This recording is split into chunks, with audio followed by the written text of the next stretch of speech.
ধন্যবাদ। একটা চমৎকার প্রশ্ন করেছেন। তার আগে আমার এক সহ আলোচকের একটা ভুল আমি ভেঙে দিতে চাই যে পলিসি কীভাবে হবে, এডুকেশন পলিসি। এবং আমাদের দেশে যারা ডাক্তার হয় তাদের MBBS পাস করতে হয়, BMDC সার্টিফিকেট লাগে। এখন যে একজন হাতুড়ে ডাক্তার যদি ওপেন হার্ট সার্জারি করে সেই রুগী কিন্তু বাঁচবে না। শিক্ষা একটি বিষয় এবং এটার নির্দিষ্ট মেথোডোলজি রয়েছে, স্ট্র্যাটেজি রয়েছে, পলিসি রয়েছে।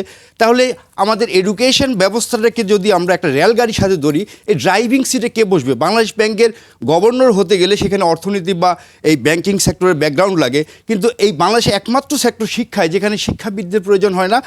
আমি যেটা প্রথমে বলেছিলাম এটা হলো লঙ্গিটিউডিনাল কোহোর্ট রিসার্চ। বিদেশে department of longitudinal cohort research বা LCR ডিপার্টমেন্টই রয়েছে স্কুলগুলোতে। এইভাবে ধারাবাহিকভাবে তার জেনারেশন টু জেনারেশন, শুধু একটা জেনারেশনের কেস হিসেবে দেখাইছি, জেনারেশন টু জেনারেশন তারা অবজার্ভ করে এবং শিক্ষা পলিসির তারা এই যে নীতি পরিবর্তন করে। যে প্রশ্ন করেছেন সেটা ভালো রেজাল্ট বলতে আমরা কি বুঝি, বা এই সার্টিফিকেটের আমাদের আলটিমেট জীবনে এই সার্টিফিকেটের মূল্য কী, নাকি আমাদের শিক্ষার মূল্য বেশি, বা আমাদের শিক্ষার মূল লক্ষ্যটা কী, দর্শনটা কী? আমরা কি একটা সার্টিফিকেটধারী একটা মাথা মোটা একটা জেনারেশন করতে চাই, না দক্ষ এবং একটা মানবিক বাংলাদেশ গড়ার জন্য একটা মানবিক আমরা সমাজ এই যে তৈরি করতে চাই? তাহলে আমাকে কারিকুলাম থিওরিতে যাইতে হবে। যা কারিকুলাম মানেটা কি? এখন ধরেন আপনি 10 তলা একটা বিল্ডিং করবেন, আপনি ফাউন্ডেশন দিলেন, 1 তলা বানাইলেন, 2 তলা বানাইলেন, আপনারা আর পর সহ্য হচ্ছে না, তখন আপনি সরাসরি চিন্তা করলেন 8-9 তলা বানায় হ্যান্ড ওভার করে দিই। মাঝখানের তালাগুলো যদি না বানান, আপনি কি 8-9 তলায় যেতে পারবেন? যেতে পারবেন না। অবশ্যই আপনার আগে এই 7 তলায় আসতে হবে, তারপর 8-এ যাবেন, তারপর 9 যাবেন, তারপর 10-এ যাবেন। শিক্ষা, education competency based curriculum theory অনুযায়ী সিমিলার জিনিস। এবং আমরা দেখেন ছোটোবেলা থেকে ক্লাস 1 থেকে ধরলে আমরা SSC বা HSC পর্যন্ত বাংলায় যদি প্রতিটা বিষয়ে প্রতিটা ক্লাসে যদি আমরা 10টা করে কবিতা পড়ি, তা 100-এর উপর কবিতা আমাদেরকে মুখস্থ করতেছি। কেন?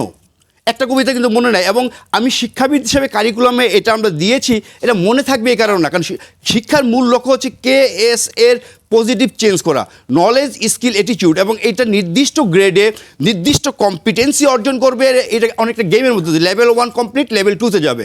এখন এই যে শর্ট সিলেবাস, অটো পাস, এর ফলে যেটা হয়েছে যে আমাদের কারিকুলামে যে স্পাইরাল যে আমাদের ম্যাপিং, সেই স্পাইরাল ম্যাপিং অনুযায়ী কম্পিটেন্সি একটা নিচের লেভেলের কম্পিটেন্সি কমপ্লিট না করেই সে নেক্সট লেভেলে ওই যে উত্তীর্ণ হয়েছে।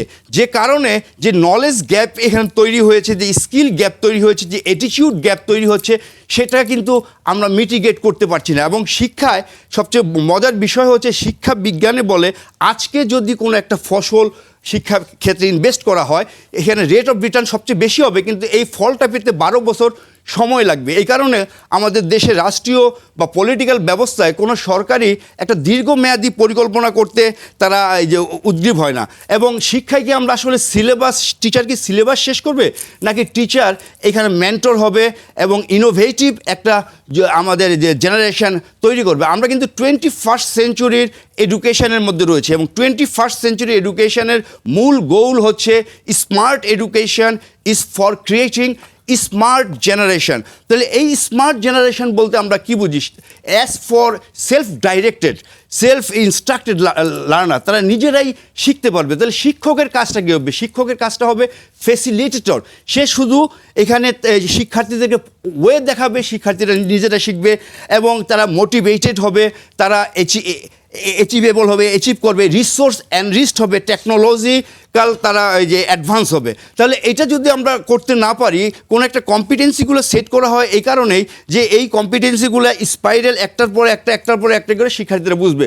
এখন মাঝখানে যে গ্যাপটা শর্ট সিলেবাসের জন্য রয়ে গেল, অটো পাসের জন্য রয়ে গেল, তাহলে শিক্ষার্থীদের লার্নিং যে গ্যাপ, লার্নিং যে লস রয়ে গেছে, এবং লঙ্গিটিউডিনাল স্টাডিতে তাই বলে যে এটা হিউজ লার্নিং লস রয়ে গেছে।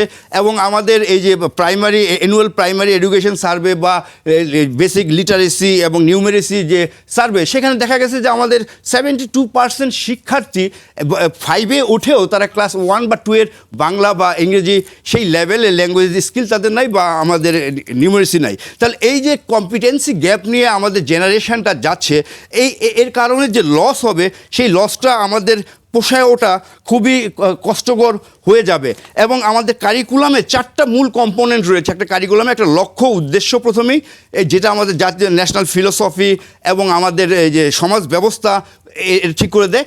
এবং এরপরে রয়েছে আমরা কন্টেন্ট সেট করি, এবং কন্টেন্টের পরে তার জন্য টিচিং স্ট্র্যাটেজি কী হবে তার সেট করি, এবং পরে আমরা অ্যাসেসমেন্ট বা সে এই লার্নিংটা হলো কি না সেটাকে দেখার জন্য আমরা করি।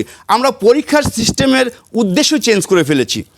এবং আমাদের এই জেনারেশনের এই গামেস্কি যেটা বলেছেন যে আমাদের সব ইন্টেলেকচুয়ালরা নিজেদেরকে ইন্টেলেকচুয়াল দাবি করেন এবং তারা খুব নিউট্রাল মনে করেন এবং খুব অভিজ্ঞ মনে করেন, কিন্তু আমাদের এই ধরনের ইন্টেলেকচুয়াল আসলে প্রয়োজন নাই। তিনি বলেছেন organic intellectual we do need, আমাদের প্রয়োজন এডুকেশন এই সেক্টর থেকে উঠে আসা, যারা এই সেক্টরকে বুঝবে সেই ধরনের ইন্টেলেকচুয়াল আমাদের প্রয়োজন। তাহলে এই যে আমরা যে সৃজনশীল পদ্ধতি চালু করলাম এবং আমরা এখনও এই যে একবিংশ শতাব্দীর 21st সেঞ্চুরি এডুকেশনের কথা বলে আমরা আসলে বাঙালিরা ঐতিহ্যপ্রবণ এবং আমরা খুবই যে এই খোশ গল্প করতে পছন্দ করি এবং আমরা অতীত নিয়ে অনেক বেশি কথা বলি।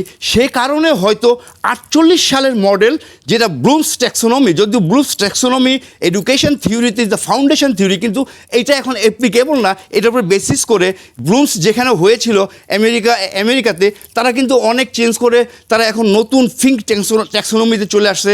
অস্ট্রেলিয়া চলে গেছে আরেকটা ট্যাক্সোনমিতে, কারণ এডুকেশনের নিডসটা রাষ্ট্রীয়ভাবে পরিবর্তন হয়। কিন্তু আমরা সেই 48 এবং 56 সেই মডেল আমরা একবিংশ শতাব্দীতে আমাদের এডুকেশন সিস্টেমের মাধ্যমে এই যে ব্লুমস ট্যাক্সোনমির বেসিস করে আমরা অ্যাসেসমেন্ট সিস্টেমটাকে আমরা সাজিয়েছি। তাহলে শিক্ষাটা আমাদেরকে করে দিচ্ছে যে পরীক্ষা পাশের একটা লক্ষ্য, এটা জীবনের লক্ষ্য হিসাবে কিন্তু আমাদের শিক্ষার্থীদেরকে আমরা করতে পারছি না এবং